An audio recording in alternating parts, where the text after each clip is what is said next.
పూర్తిగా రుద్రాక్షల యొక్క ఆవిర్భావ మహిమల ఘట్టం చెబుతున్నా విను.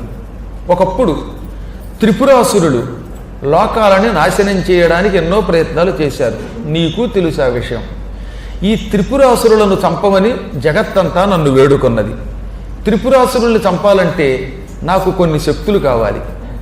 విష్ణుమూర్తి నారాయణాస్త్రం అవుతాడు, కానీ ఆ నారాయణాస్త్రంతో వాడిని చంపాలంటే త్రిపురాసురుల్ని ఈ అస్త్రమునకు నా దివ్యశక్తి కావాలి. నా దివ్యశక్తి కోసం నేను 1000 సంవత్సరములు తపస్సు చేశానన్నాడు ఆయన.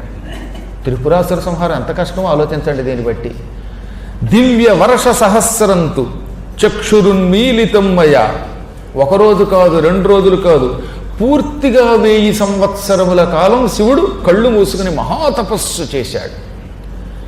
ఆఫ్టర్ 1000 years ఆయన కళ్ళు విప్పాడు. ఎక్కువ కాలం కళ్ళు మూసుకుని హఠాత్తుగా కళ్ళు విప్పితే ఏమవుతుంది?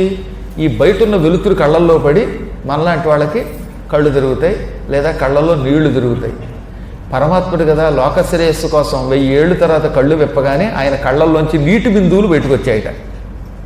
పశ్చాత్ మమ ఆకులాక్షిభ్య పతితాహ జలబిందవ, నా కంటిలో నుంచి నీళ్లు తిరిగి ఆ నీటి బిందువులు టక్కన నేల మీద పడ్డాయి. నేను ఆ నీటి బిందువులన్నింటినీ భూమి మీదకి విడిచిపెట్టాను. ఆ నీటి బిందువులు హిమాలయ పర్వత ప్రాంగణాదుల్లోనూ మరికొన్ని ప్రాంతాల్లో కేకటాది గ్రామాల్లో పడ్డాయి. పడగానే ఈ బిందువులు మొక్కలుగా మారిపోయాయి. ఆ మొక్కలే రుద్రాక్షలు అన్నాడు. పరమేశ్వరుడి యొక్క తపస్సు అనంతరం, మహాతపస్సు పూర్తయిన తర్వాత కళ్ళల్లో తిరిగినటువంటి నీటి బిందువుల వల్ల పుట్టాయన్నమాట. రుద్రుని యొక్క అక్షుల నుండి కంటి నుంచి బయటకు వచ్చే కనుక రుద్రాక్షలు అన్నారు.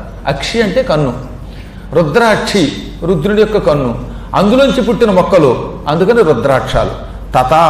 తత్ర అశ్రు బిందుతో జాతా మహారుద్రాక్ష వృక్షకా.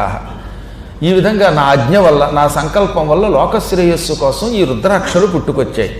ఈ రుద్రాక్షలు నా కంటి బిందువుల వల్ల 32 భేదములతో పుట్టాయి.